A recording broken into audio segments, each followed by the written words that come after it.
I believe we are back. Falling asleep to lo-fi keyboard SFX to relax and study to. Fair. Okay, I think we're back. I think you guys should be able to hear me now. I think that technology is garbage and Twitch stream together is the worst thing in the entire world. For me, it worked fine the first Seed of the Week stream. It worked perfectly.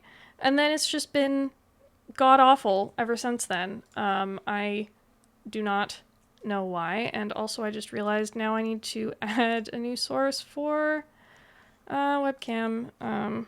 Please confirm we are back.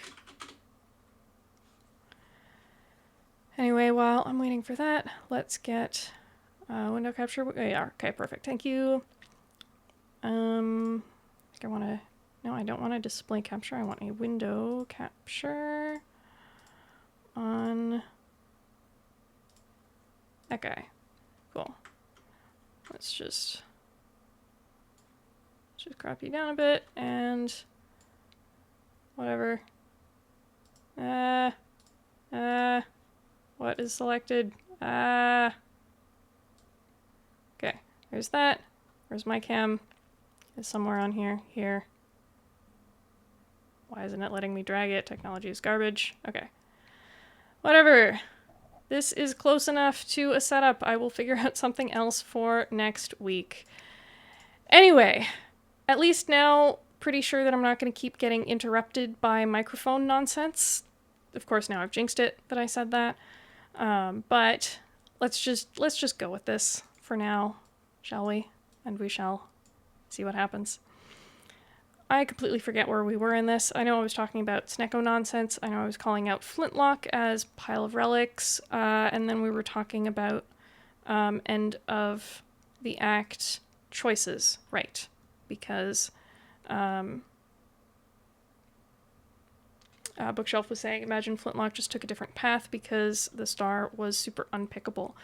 So Flintlock, I don't know if you want to speak to your Act 1 at all and what made you gravitate towards Black Star at this choice. I think I remember you mentioning you didn't want the Snecko because you had a bunch of like low cost stuff in the deck that you didn't want to muck about with. I don't know if there was anything else sort of more to that decision that you want to call out.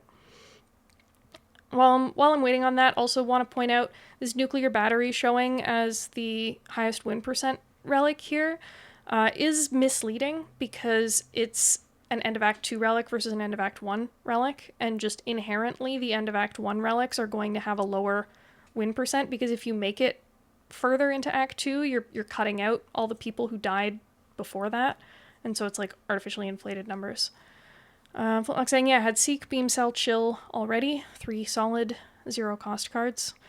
And I guess that's the avoiding Snecko part. Was there anything that made you gravitate towards Black Star as an active, like, yeah, I think I can elite farm with this deck, I feel like I'm ahead of curve enough? Or was it more just all of these options are bad and I don't want one that's going to be an active detriment, and at least Black Star doesn't have a downside? It just, yeah. Didn't have Electro, question mark, question mark. Guess we can check. There is Flintlock on here. Yep, had the Electro on floor 8 or what have you. Electro finders, Madge. You can be mad at me, Bookshelf, that's okay, I still didn't win. Chill pickers have Electro. Electricity. Autocorrect, we love you, and by love I mean detest. Mostly. Yeah, I was Team Electro on that front as well. But Wet and I Sozu swapped, so that also makes Snecko a little easier. Like, Snecko on 4 energy feels a lot different than Snecko on 3 energy. Like saying, Seek, Chill, Electro is a lot of Act 2 elite killing power, but did still go down to 2 HP. Chill pickers have Electronic. Indeed. Yeah, interesting, like, split on the Niao options is not nearly as disparate as usual. I feel like usually there's a bit more of, like, one Niao option that does significantly worse or significantly better than the other ones in terms of, like, dying early or what have you, but this week seemed to be a pretty relatively even split, which is interesting. Boot went down to 0 HP personally. Same. Yeah. At the heart, at least, but, you know, that's what it is. Destroy God X. Yeah, unfortunate. I can't believe, like, should file a petition to whoever is choosing. Not sure should be counted as a win. Yeah, it's, on the winning decks sheet, you have an asterisk for save scummed. Otherwise, in the, like, the rest of it, the run info, it's just parsing out from the run history data. So if the run history says that it's a win, then it gets filed in the sheet as a win. If you want it to count differently in future weeks, I would recommend the run resumer mod and, like, just having your first loss be counted as a loss and then resuming any fights that you want to replay, because it's too much effort for me to go back through manually and, like, tweak everything every week in new mod. At least they're good ones. I'm only recommending good ones. You don't have to grab it if you don't want to. It's fine. It's like, it's not a big deal either way, but yeah. That's just data. Gremlin Leader is a menace, is the other moral of the story on this seed. Even some of the later Act 2 deaths, I believe, a lot of people attributed them to Gremlin Leader, of just, like, getting really messed up in this fight and then limping into Stabby Book or Snake Plant or something on low HP after that. So that was a rough one. Aggressive leader, and I feel like Gremlin Leader is just often a difficult fight for the defect. Electro helps, but yeah. Long saying, it could also just not save scum. I mean, yes, but also, like, the point of Seed of the Week is learning, right? And if you think that there is something to be learned from save scumming a fight, then I would encourage that. This deck was from an incorrect Seek versus the Heart and wanted to see how it play out. Yeah, exactly. And that's the point. Book also recommending run resumer is, yeah, a good way to have, like, your run history reflect your no scum stats, but still go back and check random things like that of how would things have gone if I did X or Y or Z. Boot bought the bomb and still died to the leader functionally. Yeah, there were a few bomb buyers. It was an interesting, like, here is some AoE before Act 2, where there are a lot of scary AoE elite fights. Save Scum Book got it alive and abandoned. Fair.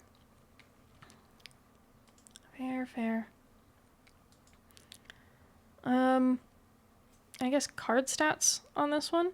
Auto Shields Gaming. I know it's, like, middle of the pack and only two winners had it in their decks, but I'm calling it out just because I am a certified Auto Shield stan. I think this card is very underrated in general. It blocks for a ton in the early game, and yes, it falls off late game, especially with stuff like, you know, loops or what have you, but by the time that happens, like, if you have a pile of frost and loops and orb gen to evoke and stuff, you're probably in really good shape anyway to be carrying it around. And so it does the thing that you need when you need it to, and by the time it falls off, it doesn't matter as much that it's falling off. Everyone knows it's the best card in the game. I've never seen it lose. Never. Literally never. Once you click on this card, it is impossible to lose the run. This one weird trick that Corrupt Hearts don't want you to know. So, yeah. Wanted to call that one out. Otherwise, at the top of the list, I think there's not a ton of surprises here. Compile is interesting. I feel like Compile is better than usual on this seed because there were a lot of rainbows going around. I think a rainbow. I thought there were more. Okay, maybe not that many among the winners, but okay, I'm misremembering. But they're one thing you do see among the winners, though, even if not, like, rainbow specifically, is there's pretty diverse orb gen. Like, other than Kuro, who's mostly frost and some meteors, pretty much everyone else in the winning pile had a mix of either 3 or 4 orb types in their arsenal. And when you're mixing things up like that, instead of just giant pile of frost, then Compile really pops off, and it did. I think I remember a deck size graph, card/relic counts, and I did fix this chart after last week. Fingers crossed, at least. If anyone thinks their data is still wrong, then let me know, but this should be, hopefully, the correct versions. 30 to 40 card winning decks, I think, is reasonable. And yeah, Flintlock. Oh, couldn't see all you guys over there. How's it going? The just get all of the relics forever strat gaming. Yeah. Back, are there any other interesting cards worth calling out here? Charge Battery up at the top is kind of interesting. Only 5 more relics in second place. Yeah, slacking off, man. Charge Battery up here. It's nice. Please pump stats. Do it. Plenty of cards that just like kind of everyone grabbed. Of you see a cool headed, you click a cool headed. Generally a good rule of thumb on the robot.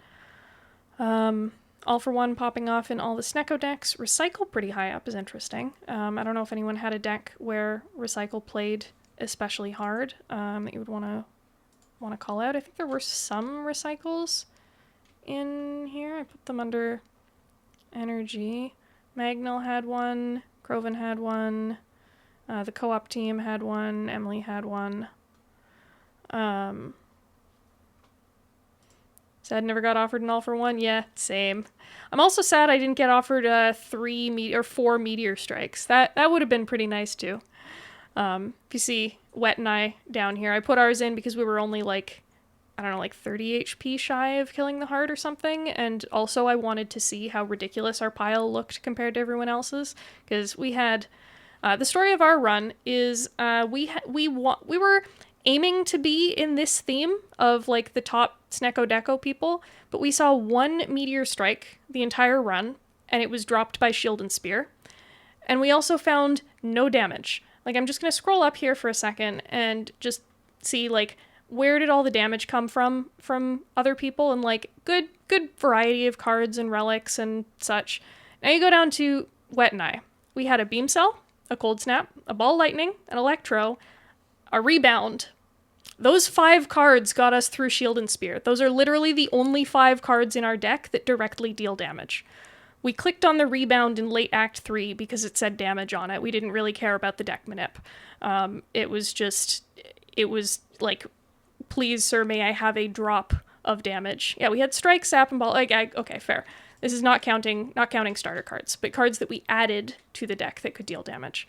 There was a hilarious clip that I'm going to be laughing about for a long time during the collector fight, where we ended up hologramming a strike that cost 3, because that was the best way to deal damage on that turn with Necronomicon. Actually, I'm not sure why Necronomicon isn't on here. Oh, I put it under scaling. Fair.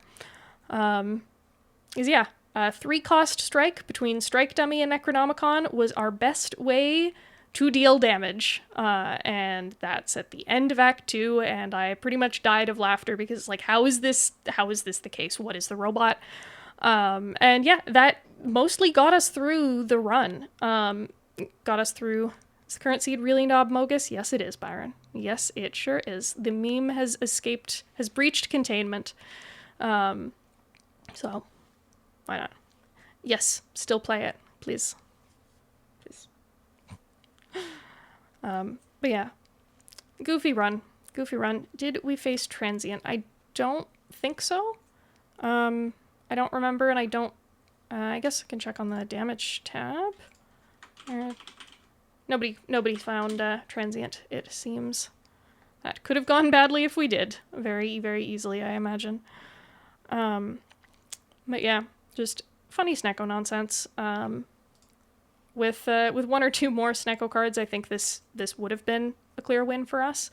If we had, a drop of all of the nonsense that everyone else seemed to find. But, such is the way of the Spire, it happens sometimes, and I think it was actually a really, really fun run to play and to pilot. I think it's easily my favorite Seed of the Week run so far, and I am proud of how far we dragged that deck kicking and screaming through the heart fight, regardless of the win or loss status. Book hated this one. You are entitled to your own opinion. That's valid. While I'm thinking of just like funny, interesting decks or approaches to this one, I do have to call out Baylor's run. I don't know who, if anyone here managed to see it, but he did some completely goofy nonsense. He bought the Speculative Chem X in the Act 1 shop and found Tempest into Thunderstrike with Snecko Eye, and also got the Necro book, and so Necronomicon Thunderstrike with just a giant pile of lightning orbs and just, like, killing everything with massive amounts of lightning on, like, turn 1 or 2. It was a very, very, very silly run that unfortunately did not really have a block plan for Act 4, and got Act 4'd because of it. But up until then, it was very hilarious, and would recommend checking out the VOD, or at least skimming through if you guys haven't already. Because, yeah, silly, silly nonsense. What else is there worth calling out here? Are there any other cards? I keep getting distracted. Echo Form is good. The things that you learn from Seed of the Week data analysis. Important insights that you can't get anywhere else. What sucks? Consume sucks. Garbage trash tier card. Unironically, though, Consume was like a really central part of our deck with Wet, at least. Capacitor Consume for Focus was great. Where I was... Bomb sucks. Garbage card. Do not buy it. But no, unironically, I think the Bomb was a really smart pickup for a lot of people who bought it, of just having some AoE into spooky AoE fights in Act 2. Not everyone managed to draw it at ideal times, or, you know, a lot. 3. Well, I mean, they are 3 big ones. They are, in fact, 3 big ones, and the boss was AoE as well, so, yeah. Yeah, generally behind the Bomb was that I'm dying to Collector. Yeah, valid.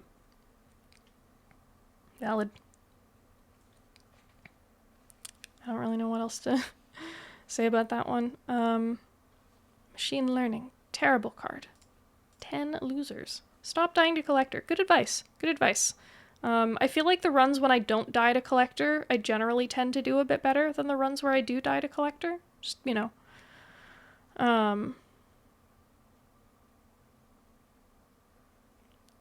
Wait, why does... Did you guys just type dead?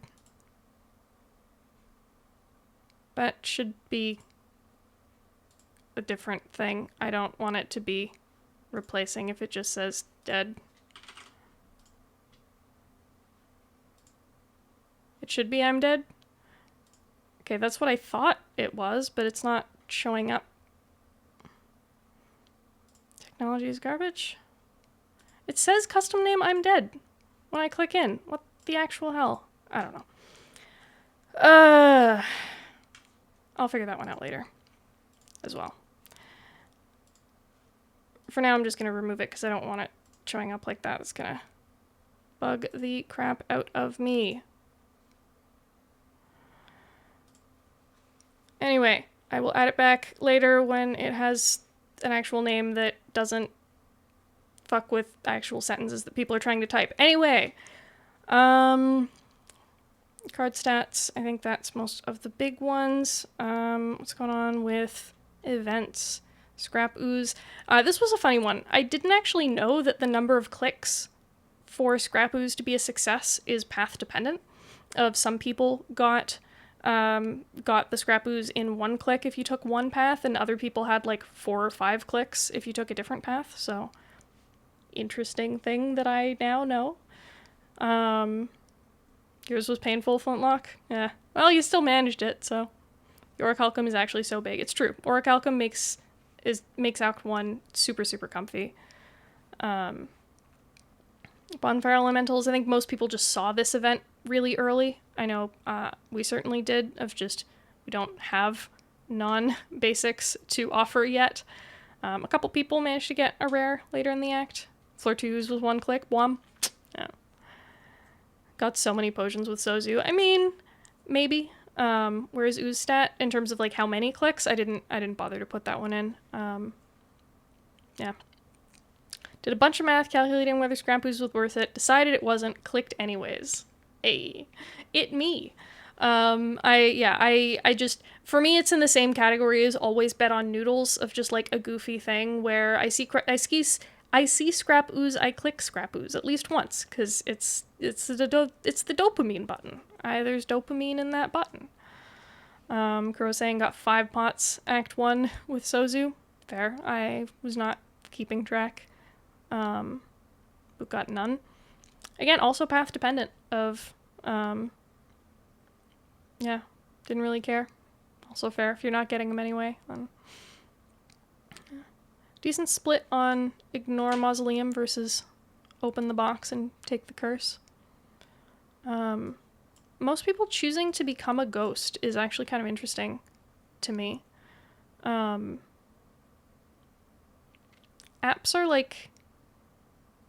on the robot are in a weird spot for me. 99% of scrap ooze clickers skip before they hit big. It's true and factual.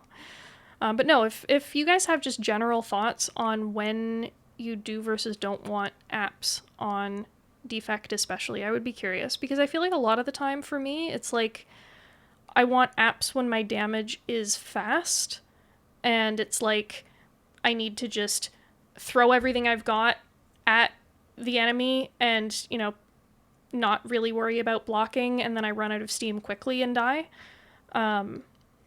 Where defect, it's like a lot of the time I'm hiding behind a wall of frost and my apps are going to run out long before the fight is over on average. Tousty saying became a ghost, didn't take damage for like 10 floors and then got bopped by head. Fair. Do you think it was in that boat that I'm talking about of like it's just running out of steam too quickly and taking like a one big hit with 0 damage to collector with apps. Very nice. Very nice. 0 damage to collector without apps. Also very nice. Pillow saying, I like apps when I have a hard time on the first few turns but scale. That's also an interesting perspective. Yeah. Of if it's like once you're set up, the low max HP doesn't matter. Then just get through the early part of the fight and then your giant wall of frost takes care of the rest and it doesn't matter how much HP you have. I can see that. Didn't scale enough and then bricked apps on the first giga hit. Yep. Sometimes it do be like that. Yeah. Very literate group. A lot of us choosing to read. Mix of Enchilada and Necrobook hits on this one. Again, something I didn't know was path dependent. So there's that. Most people choosing the fight. Couple taking the gold for Mind Bloom. Boot says, I click X when I'm dying in Act 2 and then die in the heart with 2 potions. Defect. Yeah. Yeah. Fair.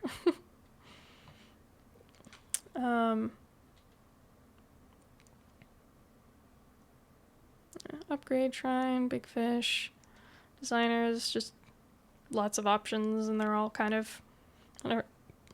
Silent you normally just click, but hate them on defect. Yeah. Gleam with the tongs. Kuro's hating apps on silent too. Interesting.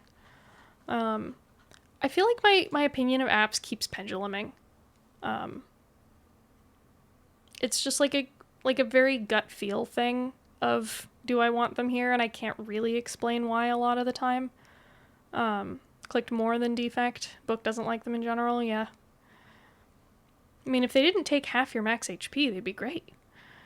Boot likes apps in giga fast decks. Yeah, like I was saying, if you just sort of throw everything out there and then run out of steam quickly, just make it so that you can throw everything out there without worrying about block ASAP, and then by the time you're out of apps, the enemy is probably dead.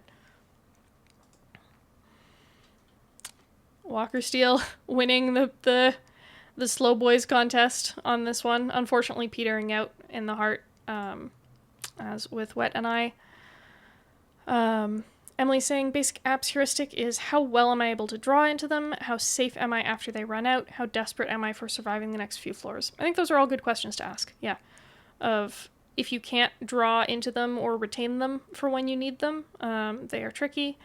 And yeah, you need to either be able to kill fast or block without them once they're gone. Good calls. Yeah. This is also sort of an unsurprising of winning run lengths of 3-person co-op tends to balloon things. It's also why Wet and My runs tend to be much longer than average, because you have to kind of talk things out and debate stuff. Croven the Speed Demon, congrats. Yeah. We looked at these already. This is sort of a, just doesn't really say much of anything in general. It's just if you want to check specific fights. I don't think there's obvious trends here.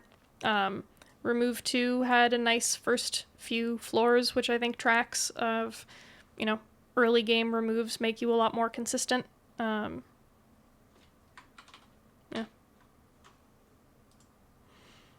I tossed this one in on, I think it was Semicolon's request this morning of how much do you respect the bosses of walking into the last rest site on 10 HP. One person walked in on 10 HP and chose to rest.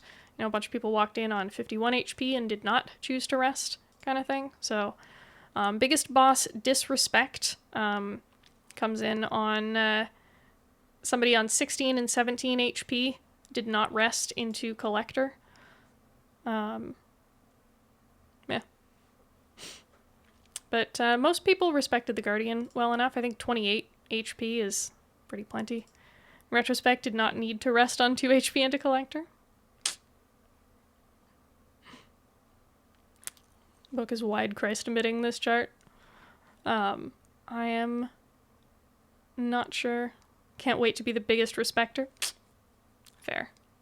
Yeah, Orichalcum versus Guardian. Legit the most dangerous Guardian fight I recall in recent memory. Interesting, actually, because you would expect that Guardian with Frost Focus is, like, relatively free. Not completely free, obviously. No boss fight ever is, but, like, it makes it a lot comfier. But can't wait to be the biggest disrespecter again. Nice. What else we got? Any interesting pathing stuff that's jumping out? People who take more hallways in Act 3 tended to do better. Kind of interesting. I don't know if that's like a correlation causation thing. It might be to do with forced pathing for the burner or something. I don't know if anyone remembers even their Act 3 path well enough to speak to that, but it's just an interesting at-a-glance thing that jumps out. Almost everyone taking 2 Act 1 elites also kind of checks out.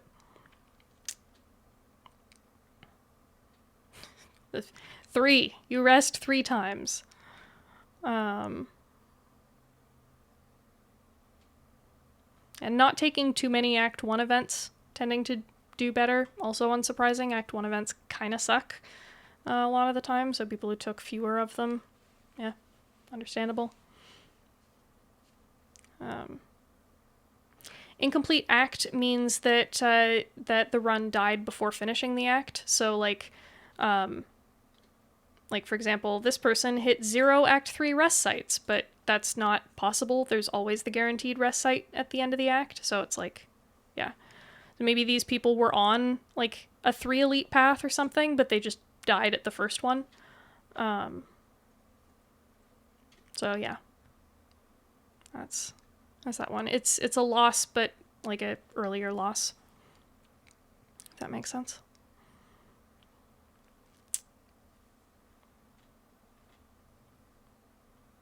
Yeah, fewer Act 3 events also tending to do better than people maxing Act 3 events. Again, maybe just correlation over causation, but if anybody has thoughts on those, feel free to toss them out. Maxing early hallways, good strategy. Also, I think unsurprising, it's you want to get those early card rewards in, get your deck beefed up and built out ASAP. And then most people waited till Act 3 for the green key on this one, which I think is reasonable.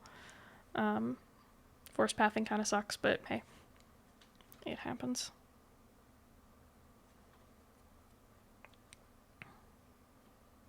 Yeah.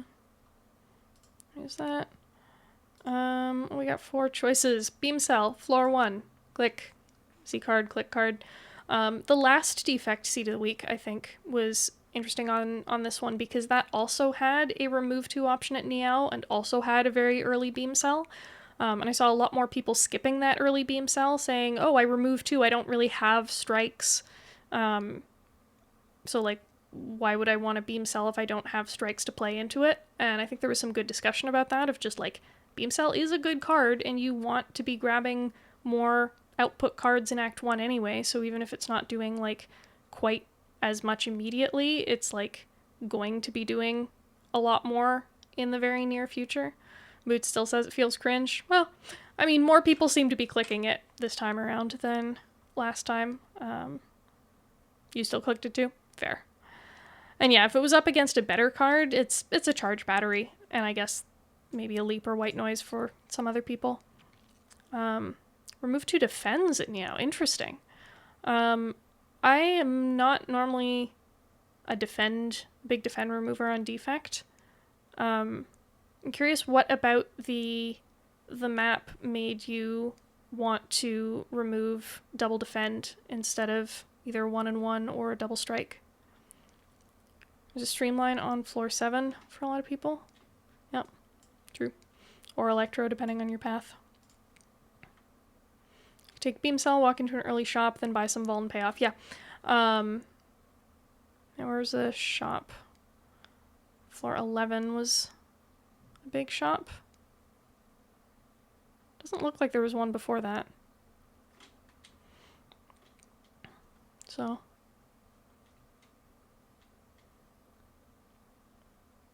Oh, not this seed, the last seed. Fair. Yeah. That also helps, of just any guarantee or closer guarantees that you're going to be getting more output cards to use with it ASAP. Yeah. The 1 clickers for Scrapoo's floor 2, congratulations on your success. Apologies to the 2 people who decided to be cowards. You missed out. Need to submit run history earlier, just get tilted off of losses. It happens to the best of us. Yeah. More mixed bag on Scrapoo's here. Gold Snap, it says Frost on it. Useful thing for cards to say on it. Early Bonfire Elementals is tough. You don't really have much to offer at this stage, but Ball Lightning, solid early damage. Ball Lightning continues to be solid early damage. Cool Headed says Frost on it and Draw on it. Both good cards. This one, I think, much more early output of, like, if you're taking an aggressive path into elites and you want damage, especially if you did the remove at Neo. Like saying, forgot I had another 0-cost card. Dark Shackles. Yeah, works great with Orichalcum. Also true. People smithing the beam cell. Some discovery from Neo. A lot of snoozers on floor 6. I guess some of the early floors were kind of rough there.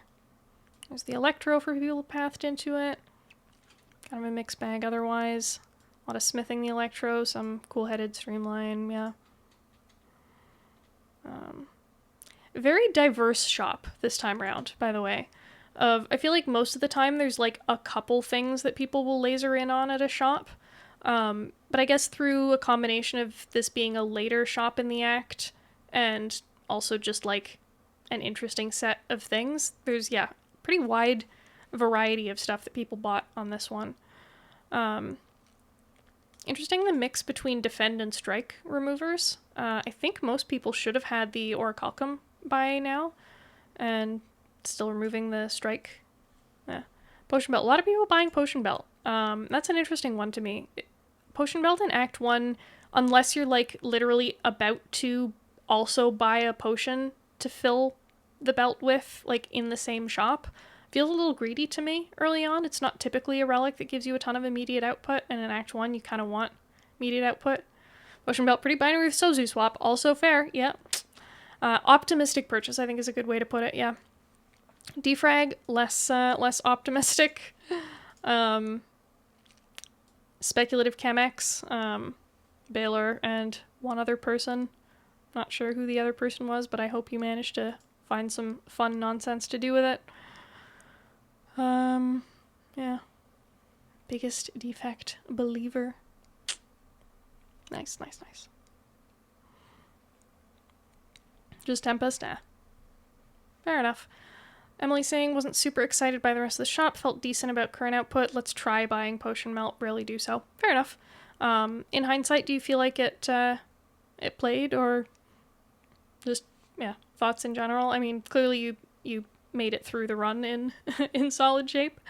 The save scum win, so can't have been that bad. But yeah, don't think I survived the heart fight without four potions. Valid, yeah. If you're ahead of curve enough in Act 1 that you can afford to be buying long-term relics like that, it's a solid one. A lot of potions in Act 1, might have had 2 in the shop. Fair. Yeah.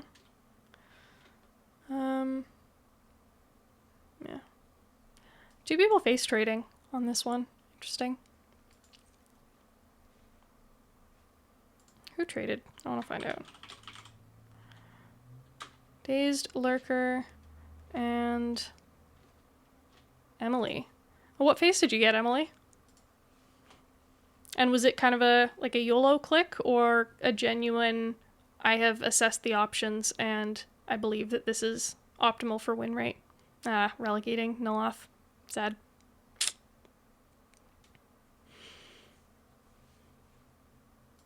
A lot of people blue key on this one.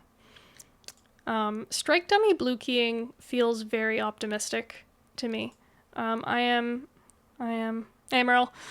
Yeah, I'm even with a remove 2 strikes at Niao, keying an Act 1 strike dummy of like, I have such a hard time keying anything that gives immediate output in Act 1, of like, if it's even marginally useful, it's like, okay, gimme, I guess. I won't be excited about it, but, you know, snowballing power forward. So people keying Ancient Tea Set in Act 2, Marbles, I guess, you know, for Act 2, keying Act 1 dummy, certified dummy moment. I feel like strike dummy just shouldn't be keyed even with 2 strikes removed. Yeah, and nobody who did manage the dub. I'm not sure how far the runs got, but yeah. Needing to key gold-plated cables is a sad times moment, but sometimes that happens. One person took 3 and lost? Took 3 what? What are the relics that appear without floors? Does that mean... Oh no, it's just like these are all on floor 43 kind of thing. These are all on floor 26. Because like if the relic pool is advanced to different amounts, you see different relics on that floor. Emily says, can't remember if I'd already removed my 3rd strike by the time I keyed strike dummy. Oh, you keyed strike dummy. Interesting. Because yeah, this is run history plus data in general, so it only it does not show up for everyone. Yeah. What else we got here? I feel like that's most of the stuff I wanted to talk through on this one. Like, there wasn't that much diversity in the winning decks to really go through, of like, get Snecko and get a bunch of really good Snecko cards to go with it. 4 Meteor Strikes is good. Important learnings. Yeah, I guess we can skim the form submissions at least. Yeah, Gremlin Leader sucks. Gremlin Leader sucked for a lot of people on this seed. Definitely not a defect player, and it showed. Sozy Swamp sucks. Just hit the good stuff. Snecko, Triple Meteor, Necronomicon. Yeah. Let me shrink this down a bit so I can actually... Relatively free, plenty of stall until scaling with creative AI. Snecko helping a lot, but you get unlucky once and you die. No useful powers. Yeah, Wet and I had one of those moments of play a creative AI, and then the next turn it generates creative AI. We play that. The next turn it generates 2 creative AIs, which is like, god damn it, this is not the kind of infinite that you want to see. Yeah. No useful powers. Snecko shafted a couple times, and then turn 13. Yikes. Awful bell. Sometimes Aspire do be like that. Gravy saying Blackstar over Snecko Sozu seems like a bad call in retrospect. Not enough juice to get through Gremlin Leader. Discovery is a good card. Also important learnings from Seed of the Week. Strong potions in Act 2. Black Star with Hopes of Energy Relic, but didn't find one. Yep. Got collected. Retracting anything positive ever said about Sozu. Can quote Bookshelf 2029 on that front. Potato also Black Star instead of Snecko. Just didn't feel like playing Snecko. Fair. Tons of good Snecko cards, but no focus. Kind of fell apart. Does Sozu suck? It certainly can. It certainly can. Why are you saying no? Why are you saying no? Where is the consistency? Somebody is going on the internet and telling lies right now, whether it's right now or in their form submissions. Giga situational, yeah. Act 4 on the robot got tough. I'm gonna say that much, but if you have good potions in the belt when you see it, it can, yeah, always good. Always good. Always good. Yeah. Yeah, definitely. Definitely. But yeah, actually, this was one of the things Wet and I were talking about during our run, because we swapped into Sozu, and it was like, we need to be taking a lot more risks in general throughout acts like 2 and 3 to find a way to make up enough ground to get through Act 4 without potions. Because, like, playing it sort of comfortably and safely, especially with Snecko, which is also sort of a, like, die in Act 4 relic sometimes if you just happen to get bad rolls, and potions are one of the things that can help smooth over bad rolls. And so, yeah, playing a little bit more aggressively than we otherwise would have, making a couple more, like, somewhat speculative picks than we otherwise would have. I think one of the examples of that was actually Biased Cog, because we were generally, like, the deck was generally very slow. We had, like, no damage in it. But it was one of those, if we get this early versus Spear and Shield, you know, Biased Cog into Electro on turns 1 and 2 can make a pretty big difference in Spear and Shield fight. And I think we need to play towards that. If we high roll this, then we're safe, rather than playing towards the on average, this is going to be a brick card in the deck, because the deck is just too slow to deal with the focus down and no artifact. And it did work out that way. We did manage to get the Electro and Biased Cog within the first 2 turns of Shield and Spear, and we did manage to work around just, like, not really playing it in most other fights until then. So just, yeah. Some good discussion there, I think, on... Yeah. Is there a bug in damage calculation tab? Says Zek took 37 to Gremlin Leader, but form says he died from 55.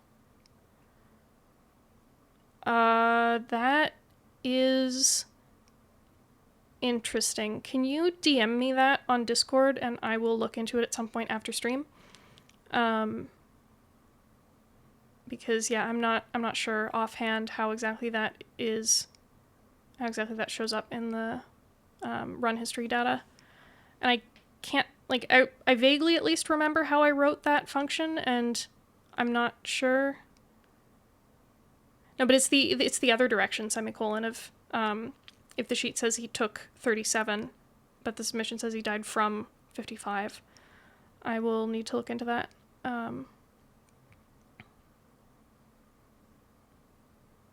Yeah.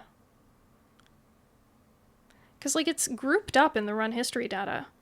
It's, like, it shows as, here is, he replayed the fight, don't know what he submitted. I'm pretty sure he submitted a death to Gremlin Leader. I'm 99% sure, yeah. Zeknar Gremlin Leader. Yeah, I'll check that after stream at some point. Really not sure why it would show up that way.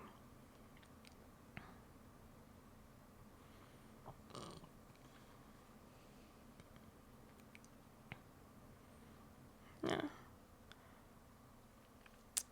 Oh, you know what? It's possible that he abandoned run partway through the fight instead of letting the gremlins kill him. Maybe that's what happened.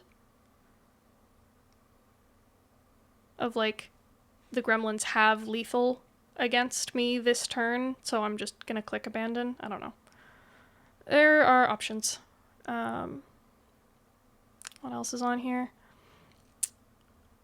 Double Echo Forms couldn't save from lack of block. Quintessential Defect Act 4.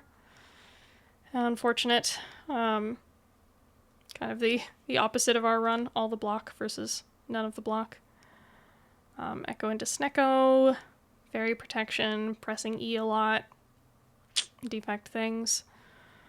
So swap, low rolls, and some fights mid-act 2. No potions to save. Yep. Gremlin Leader sucks. Too much lightning and not enough frost. Important things to balance. Tough Act 4. But yeah. Defect Act 4 moment. At least it wasn't floor 3 this time. Improvement. Avocado into Gremlin Leader. Yep. Humbly requesting Meow bonuses. I think we all are. Please. Please, Spire. Lost 50-50. Blocked on multi-turn. Eat a billion. Echo Form bottom deck. Draw orders. Horrible. Yeah. Love low rolling everywhere. It's true. Zach did just abandon? Okay, yeah. So then that's why it shows up differently. Thank you for checking. Appreciate it. Swap died to heart. Took way too much. Why Snecko? Didn't see Meteor. Yeah. Yeah. There's a Baylor Thunderstrike, Strike Dummy, Necronomicon. Very, very silly run. High rolling Snecko. I've talked about wet in my run a lot, so I won't read out the giant nonsense. What was this clip?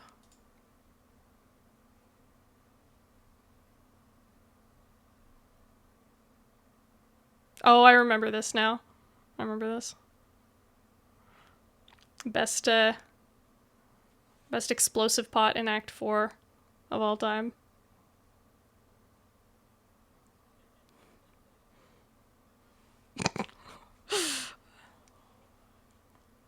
Yeah, it's Sozu. Hoarding that explosive pot from end of Act 1. But yeah, did not get through the heart fight, unfortunately. Defect do be like that sometimes. Acid Frost Focus. Yeah, Bomb calling out as a solid Act 2 decision. Yeah. Just dying to spikers because I forgot they had spikes. Honestly, relatable. Have definitely been in that boat myself before.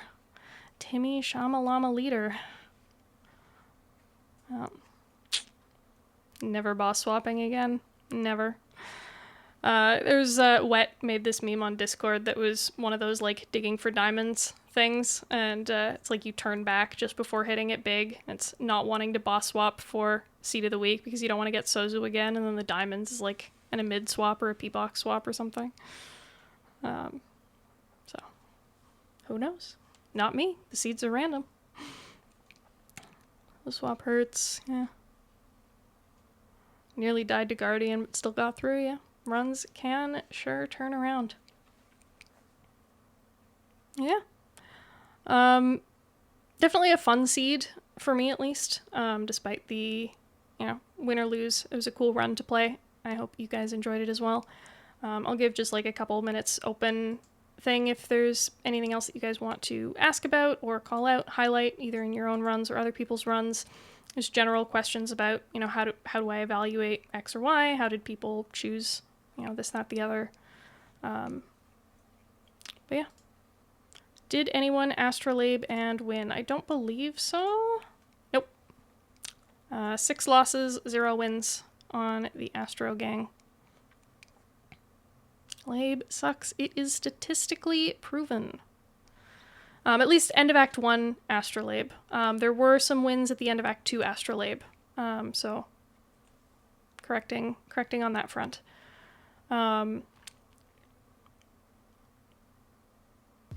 Wet Salt knows no bounds. It's true. Is this when you say we outplayed the Spire and lost and there is no karmic justice? Because that's one of the things that has been coming up every so often since the Seed of the Week run. But yeah, fun run. Fun run despite the loss.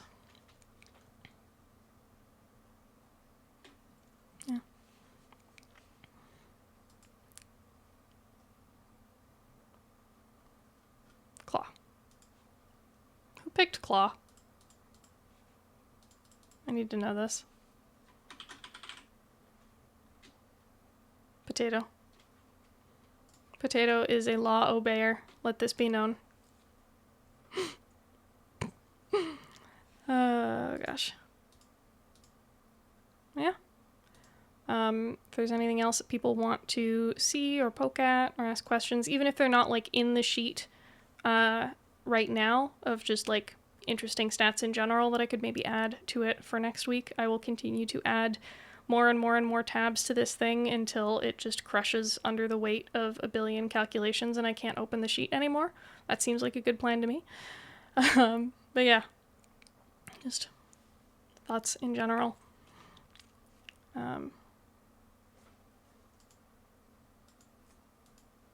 Knob-Mogus sheet.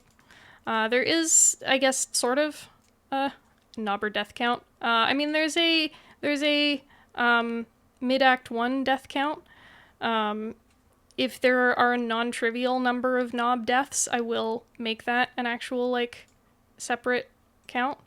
Like I did that for GLHF Gamers of... There was a...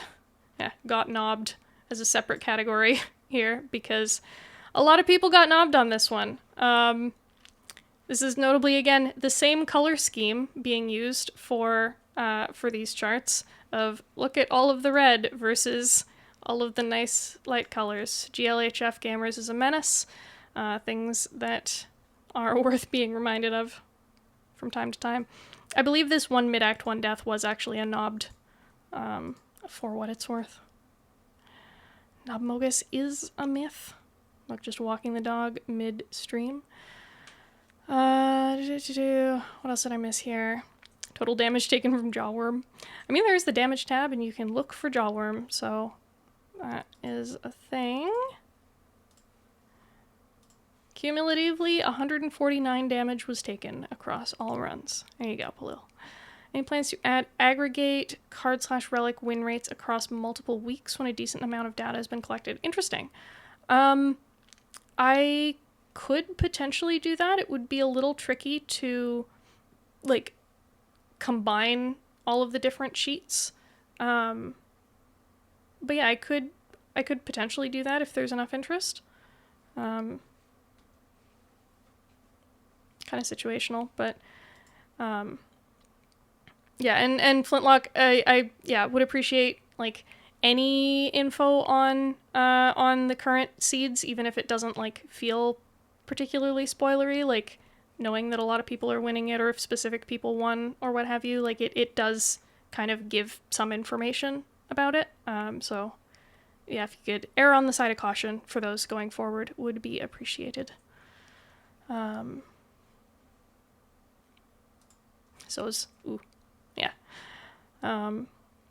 Only learn bad things from streamers. It's true. All of the learning here. Spoiler alert, not Dork will win. We pray. It is happening.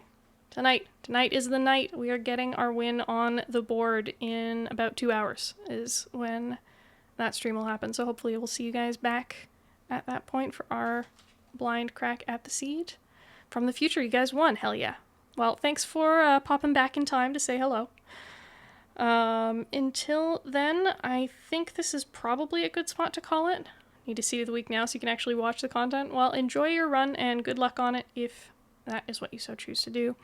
I'm going to look and see who's on. If you have any last closing questions or thoughts or whatever, get them in now while I am scrolling the Spire category.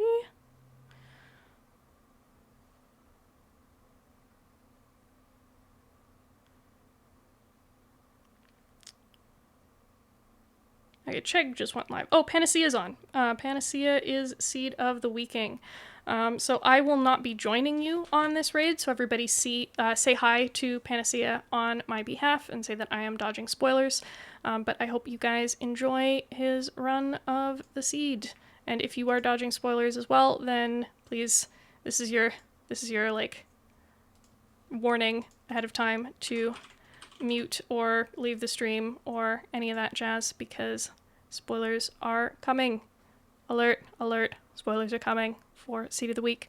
If you are not dodging spoilers, then please enjoy Panacea's stream, say hello for me, and hopefully we'll see you guys back in a couple hours for the Not Dork attempt. Thanks for hanging. Bye.